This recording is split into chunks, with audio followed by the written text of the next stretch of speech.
Γεια σας, είμαι ο Γιώργος Φούρλας. Είμαι εξειδικευμένος θεραπευτής τραυλισμού και συντονιστής της θεραπευτικής ομάδας του Κέντρου Έρευνας και Θεραπείας Τραυλισμού.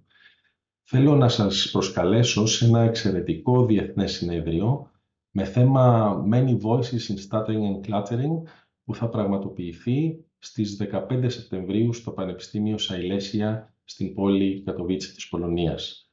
Στο συνέδριο συμμετέχουν εξαιρετικοί ομιλητές με keynote ομιλίες και εργαστήρια για τον τραυλισμό και τον βαταρισμό και που αφορούν όλες τις ηλικίες.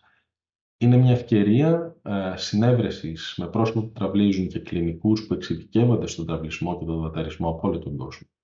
Μια ευκαιρία ανταλλαγής απόψεων και γνώσεων και μια ευκαιρία γνωριμίας μιας πολύ όμορφης πόλης.